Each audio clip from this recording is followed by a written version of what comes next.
Breaking news mga kababayan, ako po, eto na, ang Lunes na Lunes, Senador Marcoleta, pinitik at pinasabugan ng sermon itong si Tito Soto. Kasi nga po, nagyabang kasi na iniyayabang niya ang 2026 budget daw ay pinakamalinis, walang baho. Mga kababayan, ito daw ang pinakamalinis na budget sa kasaysayan. Dahil pinag-aralan daw niya kasama si BBM. Aba, si Senador Marcoleta may sinampal ng katotohanan eh. Totoo, Tito Soto. Pinakamalinis. Lingon-lingon ka nga sa mga kasama mo kung sino mga yan. Aba, dito mga kababayan tila nasampal ng katotohanan si Tito Soto. Panoorin natin. Bakit ba nasabi ni Senador Marcoleta itong mga ganitong mga salitaan na talagang buljak itong si Tito Soto? Panoorin natin mga kababayan at kayo po ang humusga kung anong masasabi nyo dito. Totoo ba na pinakamalinis sa budget ang 6.7 trillion sa kasaysayan? Aba, eto. Samahan natin si Senador Marcoleta at mabubuljak itong si Tito Soto. Muna natin itong mainit-init pa ito, Jen. Ito pong pagkakapirma ng Pangulong Bongbong Marcos sa ating pong 6.793 trillion pesos na pambansang budget para po sa taong 2026. Sen, ang balita ay meron ding binito ang Pangulo. Hindi lahat ay inaprobahan niya. Ano po ba ang... kasi may mga statement dyan, Sen, na nagsasabi na ito pong pinirmahang ito ng Pangulo na budget at yung pagbito niya sa 92.5 billion pesos na unprogrammed appropriations ba ito? Bahagi ng unprogrammed appropriations. Ay ito daw po, ayon kay Senador Soto, ang isa sa nakita niyang pinakamalinis na budget, pinakamaayos at lininis pa. Yun. Mas inayos pa ng Pangulo. Ano ginamit na panglinis kaya, Jen? Well, mukhang... Kasama ba si Senator Soto nung linisin? well, bilang Senate President siguro siya, ako naniniwala na maaaring kasama siguro din siya. Ayan po, yung sa Malacanang. Di kasi kung ako, pagka sinabi kong malinis, dapat kasama ko, nakita ko talagang malinis. Di ba? Baka nabalitaan niya lang na malinis eh. Di ba yun? Ang kanyang premise po kasi, yung 2026 budget daw po, doon sa dumaan ng pagbusisi, na talagang sa bagay, binusisi, pinag-aralang mabuti, Naka-livestream. Naka-livestream, hindi pinalusot yung dapat palusutin. Abay, para sa kanila, malinis na po yun. Kung naka-livestream, Jen, alam mo, nakikita mo. Opo. Nakikita mo lang. Oho. Nakakasama ka ba sa deliberasyon?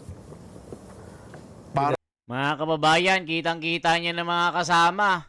Nandyan si Taxman, si Batman.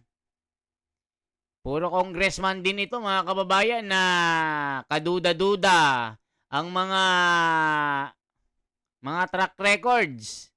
Nandyan po yung anak ng isa na pinakamalaki sa insertion, 15 billion.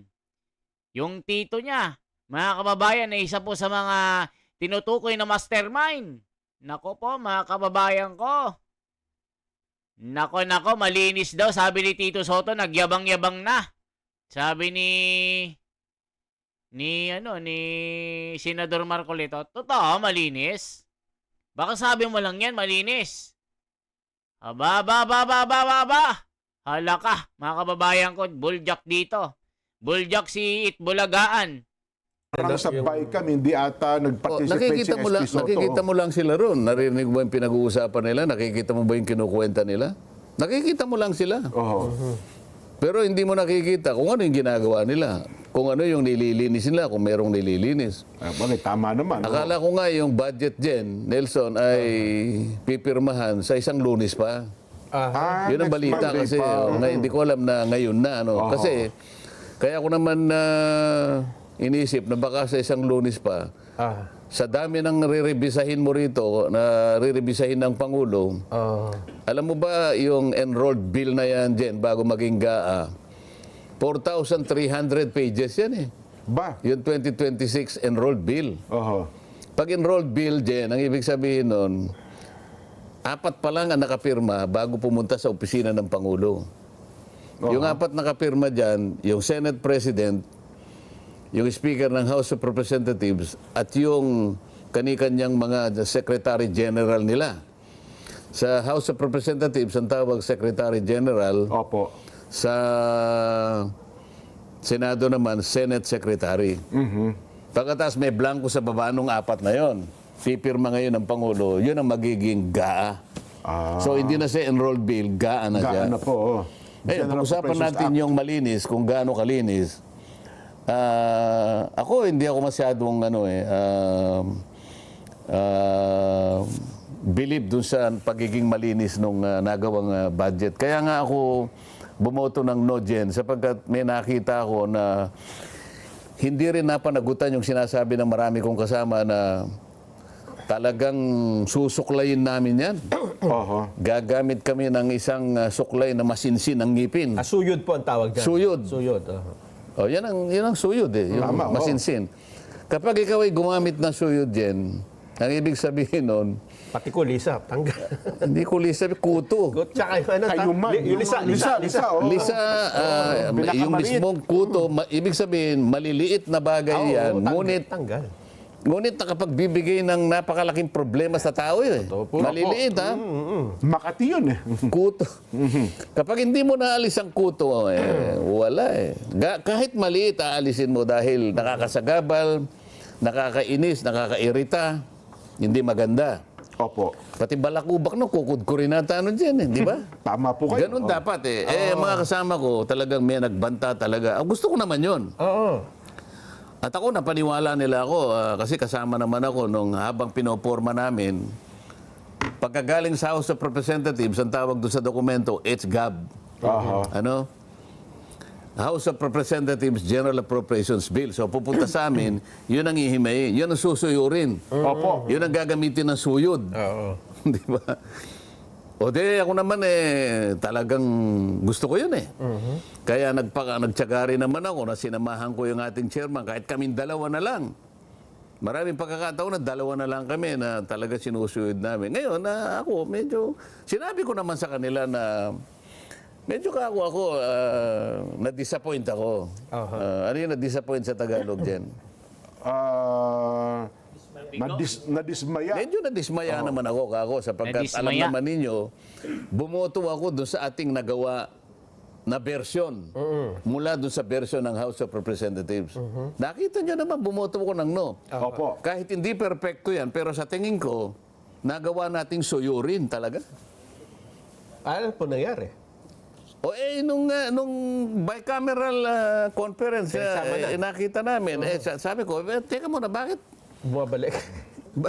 bakit yung pinagkaisahan natin, ba't yung pinag-usapan natin, nagagawin natin, susuyurin talaga natin? Oho. Bubusisiing mabuti. Yung mga natanggal na lisa at kuto, binalik sa ulo? Binalik. Parang ganun ho ata Ano ba nangyari. nangyari? Kaya nga nung bumoto ako, no, sabi ko, kaya po ako talagang nagsikap din. Ako, gusto ko makapag-contribute kahit konti lang. Para sa ganon, yung magawa nating 2026 budget, malayong malayo ka ako. Sabi ko nga million light years away from the 2025 budget. Yun ang ginamit kong pananalita dyan eh. Grabe.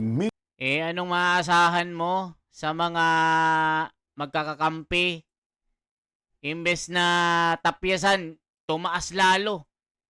Ito ang pinakamataas na budget sa kasaysayan ng Pilipinas, mga kababayan. 6.7 trilyon na tumataginting. Yung pangarap ni Senador Marcoleta na pinagkaisahan ng mga kasama, abay binalik yung mga sinuyod, binalik yung mga kuto, yung mga lisa, mga taba. Wala din pala, bumalik din pala mga korap dito. Ay nako, mga kababayan ko. Yari sila kay Marcoleta, hindi makakalampas ito. Billion light. Gusto kong ilayo doon, sabi ko, sapagkat alam natin, ang 2025 budget, may nagsabi at marami nagsabi, it is the most corrupt and it is the most anomalous budget the Philippines ever had in years. So gusto ko malayo doon. Bakit naman ka ako... gusto niyo, magbigay lang ako ng ilang halimbawa dyan. Ha, Sige lang Nelson? po, sige po, Sen. Oo. Yung BICAM Conference Committee na yan ang pinanggalingan ng enrolled bill, nadagdagan pa yung AX kasi sabi namin, lalo na nung ako'y nag-interpolate nga, hindi na ako naniniwala na yung AX na yan o yung MAIP o yung TUPAD ay nakapagbibigay talaga ng positibong tulong sa mga dapat na tulungan. Ang ganun ho ba? Oho. Kasi, nagsimula yan, napakatagal na ng panahon eh.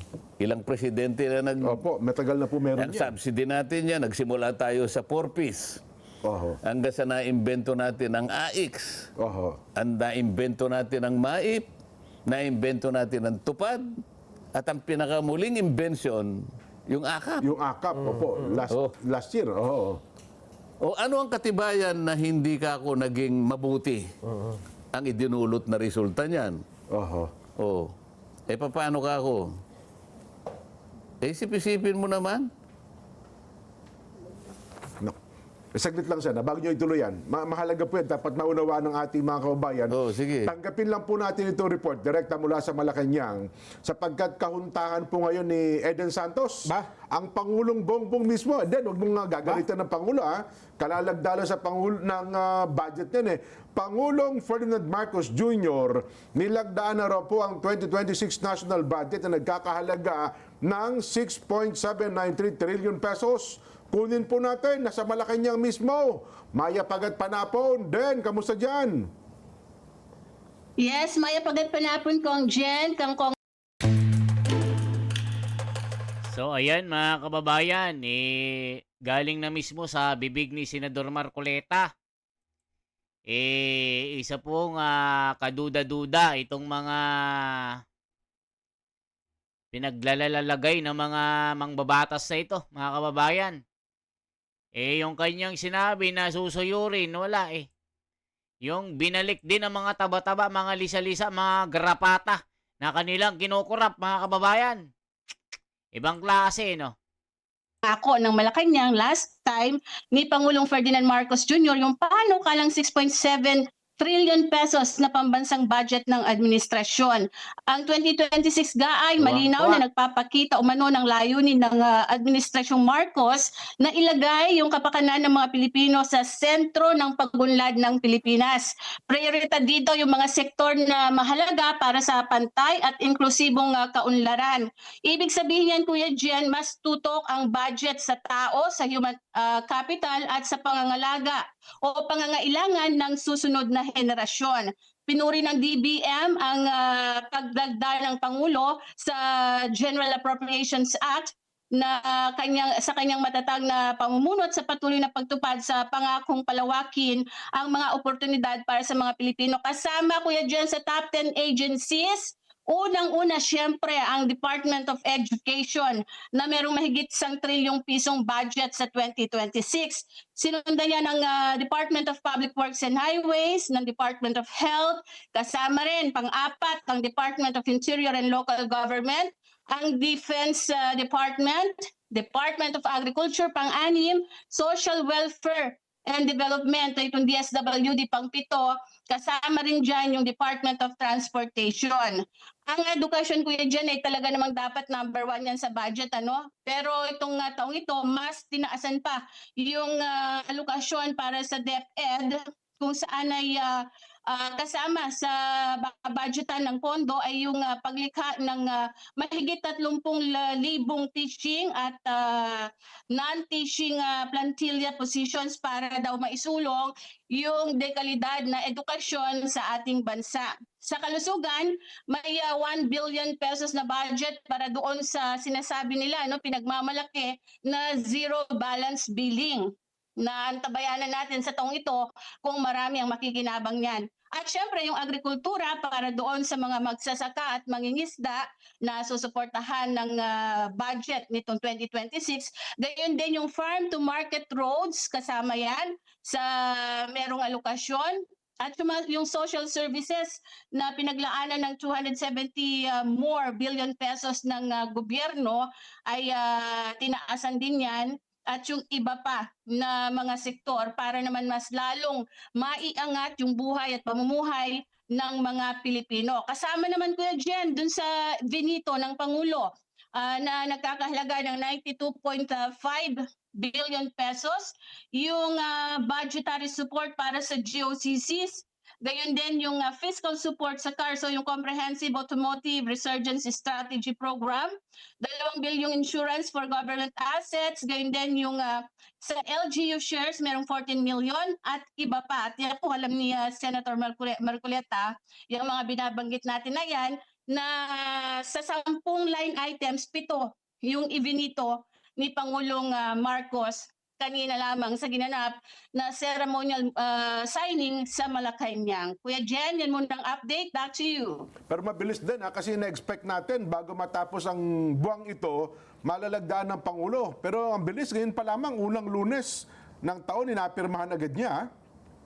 Yan din kasi ang sinabi naman last 2025, na January 5 malalagdaan ng Pangulo, kaya merong mga ilang araw na gagamitin yung magiging reenacted yung budget muna ng administrasyon. So ngayon, pirmado na yan yung GAA at magsisimula na rin silang gumamit ng 2026 national budget. Ang medyo problema lang Kuya Jen, doon sa mahigit 6.7 trillion pesos na yan, meron daw 1.6 trillion ang kailangang utangin ng gobyerno natin para makumpleto yung kailangang budget ng gobyerno at maipatupad o mai-implement yung lahat ng mga proyekto programa under the 2026 GAA, Kuya Jen. Ayan. Sige, Den, himayin namin niya sa ating palatuntunan. Dakal na salamat, Den, mula po sa bahagi ng Malacanang.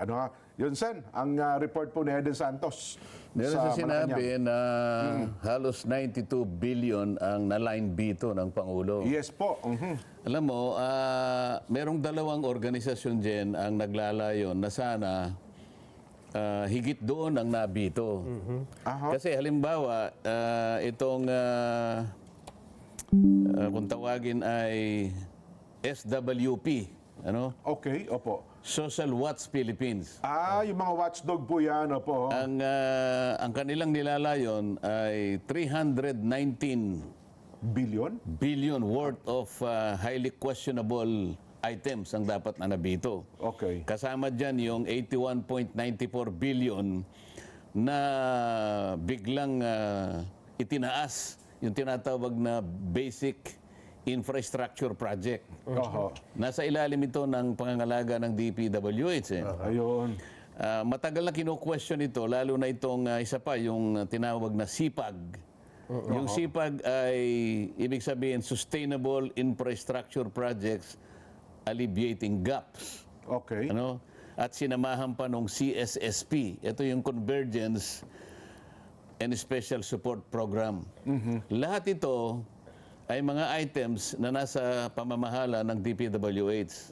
Okay. Ngayon, etong mga projects na ito, kung tagurian, ito yung makabagong mga pork barrels Ganun mo ba? na bigla na lang nagkaroon ng ganitong mga katawagan Dumami yung naimbentong mga acronyms, mga BIP, Basic Infrastructure Projects, SIPAG, merong CSSP, merong pang SSP. Napakarami nito. So yun ang nilalayo niya. At kasama riyan kanya yung nabanggit ni Eden, 8.9 billion na FMR sa ilalim naman ng Farm ng to market department. po yun, DA. Farm to Grabe mga kababayan, Antindi na mga ito.